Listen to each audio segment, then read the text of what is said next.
నమస్తే, this is Sourya. Mangli case అని అంటూ ఉన్నారు కానీ ఈ మంగ్లీ కేస్ కి సంబంధించిన స్కామ్ ఏదైతే ఉందో అది ఒకసారి 10 కోట్లు అన్నారు, 100 కోట్లు అన్నారు, ఇప్పుడు 200 కోట్లు అన్నారు.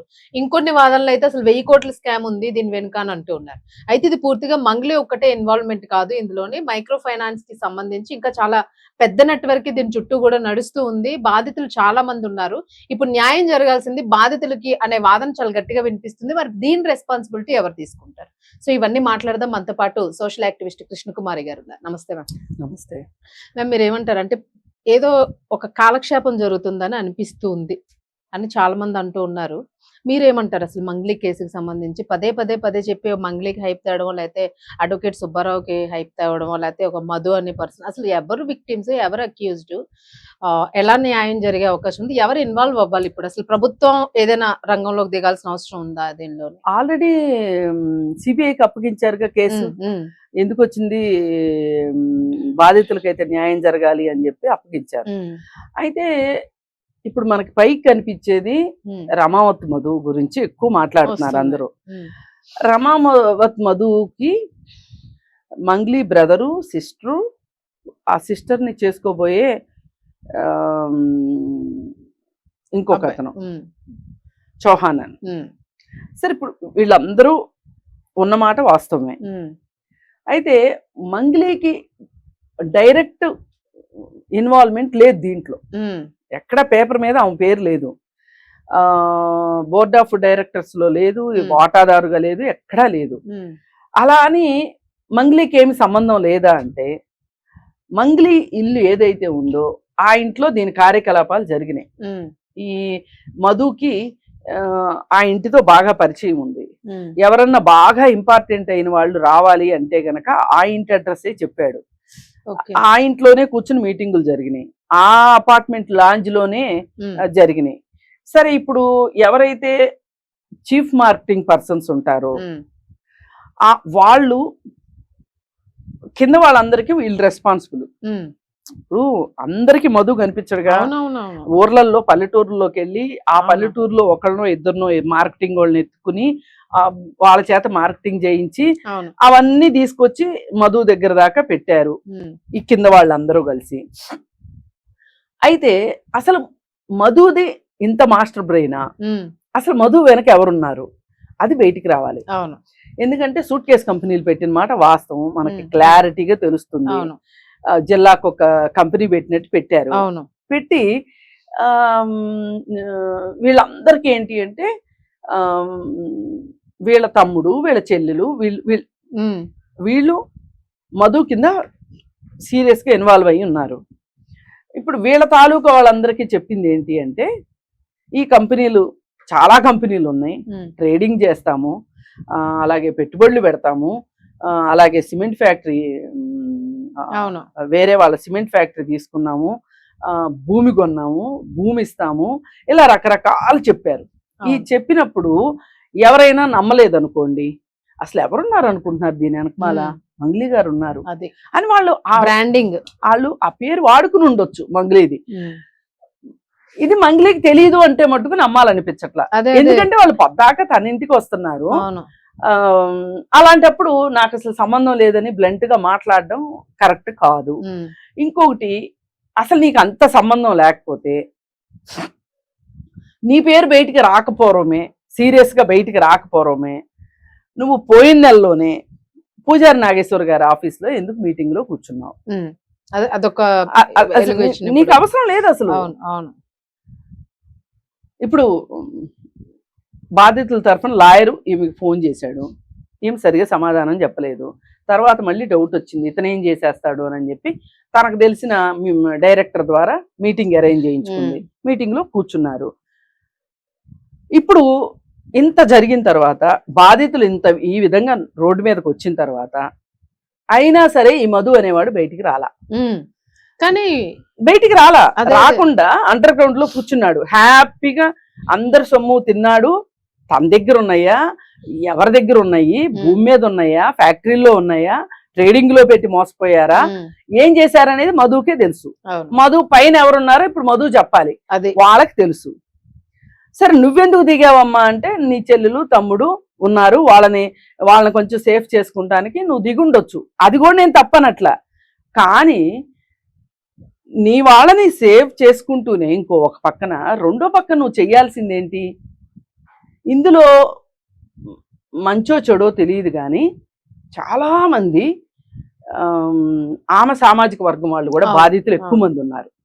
ఇంకా మిగతా వాళ్ళు కూడా ఉన్నారు. మెయిన్ ఫస్ట్ టార్గెట్ చేసింది వాళ్ళనే అయ్యుండొచ్చు అని అంటున్నారు, ఆ తర్వాత నుంచి చైన్ స్ప్రెడ్ చేసుకున్నారు. ఏదన్నా కానీ వాళ్ళు ఎక్కువే ఉన్నారు. పాపం వాళ్ళు ఎన్ని కష్టాలు పడతారు. ఇప్పుడు నీ సామాజిక వర్గంలో ఒక్కొక్కళ్ళు ఆ వాళ్ళల్లో ఒక్కొక్క ఊర్లో వేళ మీద లెక్క పెట్టొచ్చు. ఎక్కడో ఇక్కడ శంషాబాద్ దగ్గర తండాల వాళ్ళకి డబ్బులు వచ్చినాయని ఔటర్ రింగ్ రోడ్ లో ల్యాండ్స్ పోయి, లేకపోతే ఈ రియల్ ఎస్టేట్ పెరిగి ఈ ఏరియాలో షాద్ నగర్ ఆ ఏరియాలో ఎస్టీలకు డబ్బులు వచ్చినాయేమో గానీ ఊరందరికైతే రాలా. ఆ ఊర్లలో ఇంకా పేదరికం ఉంటది. అసలు వాళ్ళది ఎంత పేదరికం అంటే పిల్లలు నమ్ముకునేంత పేదరికం వాళ్ళది. అయితే అట్లాంటి వాళ్ళు ఏదో భూములు రేట్లు పెరిగో రియల్ ఎస్టేట్ వాళ్ళకి అమ్ముకోవాల్సి వచ్చి అమ్ముకుని ఆ డబ్బులో ఏదో డబ్బులు మీ దగ్గర సమర్పించుకున్నారు. వాళ్ళకి కక్కుర్తుపడింది కూడా తప్పే. ఏంటి 5 లక్షలు కడతారు, 5 లక్షలు కట్టిన తర్వాత నెలకు 25,000 ఇస్తారు, 100 గజాలు ల్యాండ్ ఇస్తారు. మళ్ళీ 5 లక్షలు క్యాష్ కూడా తర్వాత వాళ్ళకి లాభాలతో తీసేసుకుంటారు. ఏమవుతుందో తెలీదు. ఇప్పుడు ఇస్తామని చెప్పారు వీళ్ళు. ఇస్తామని చెప్పినప్పుడు అది దగ్గర 10 రూపాయలు వడ్డీ పడుతుంది. 10 రూపాయలు వడ్డీ పడుతున్నప్పుడు ఇంకా ఎక్కువే పడుతుందో 10 రూపాయలు పడుతుంది, 20% వడ్డీ పడుతుంది. 20% వడ్డీ పడుతున్నప్పుడు అసలు ఎక్కడి నుంచి తెచ్చిస్తారు? అదే కదా ఆలోచించాలి కొద్దిగా. లేదు పొలవమంట. ఇప్పుడు కొంతమంది మంగ్లీ తరఫున మాట్లాడే వాళ్ళు అంటున్నారు, అసలు వీళ్ళు ఎంత ఆశపరులు కాకపోతే నెలకి ఇన్ని డబ్బులు తీసుకుని మళ్ళీ స్థలాలు తీసుకుని అంటే వాళ్ళు అడిగారా ఇవన్నీ? మీరు ఇస్తామని చెప్పారు, ఎవరైనా మీరు ఇస్తామని చెప్పారు. అసలు మీరు ఎందుకు ఇస్తామని చెప్పారు? అదే మీరు ఇస్తామని చెప్పకపోతే వాళ్ళు అడగరు కదా. ఏమండి మీరు కంపెనీ పెట్టండి, మాకు ఇవన్నీ ఇస్తామని చెప్పండి, మేము మీకు డబ్బులు ఇస్తామని వాళ్ళు పిలిచారా ఏమన్నా? ఇది ఎట్లా ఉందంటే అశ్లీలమైన సినిమా మీరెందుకు చూస్తున్నారని అడిగినట్టుంది. మీరు తీస్తే వాళ్ళు చూశారు.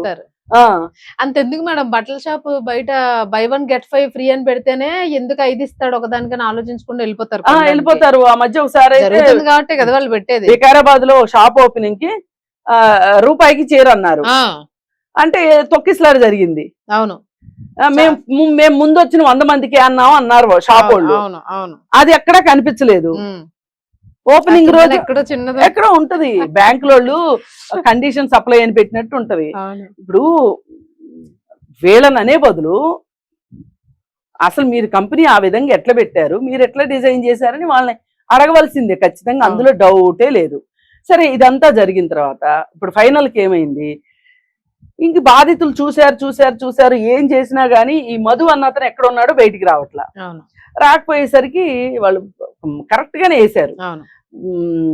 కన్నంలో ఎలుకను బయటికి రప్పించాలి అంటే ఎర వేయాల్సిందే అని చెప్పి మంగ్లీని వేసేసరికి చచ్చినట్టు వాడు చచ్చుకుంటా వచ్చాడు. ఈ లోపల బోలెడు మెలో డ్రామాలు. మధు కూడా సామాన్యుడు కాదు. ఇప్పుడు మంగ్లీ ఎట్లా అయితే సుబ్బారావుకి శ్రీముఖి అంటే క్రష్ ఎలా డైవర్ట్ చేసిందో అసలు నాన్ సింక్డ్ మ్యాటర్ ఎలా డైవర్ట్ చేసినప్పుడు మధుగాడు ఏం చేశాడంటే ఇదంతా ఒకే గ్యాంగ్ అని అనిపిస్తుంది వీళ్ళ ప్లాన్లు చూస్తే. వాడేమంటాడు, హిమకాంత్ రెడ్డి ఉన్నాడు. ఈ హిమకాంత్ రెడ్డి యాక్చువల్ గా హిమకాంత్ రెడ్డికి వీడి శిష్యుడు first Madhu. Multi level marketing చేసేవాడు అతను. డబ్బులు మనీది కాదు మల్టీ లెవెల్ మార్కెటింగ్ అంటే.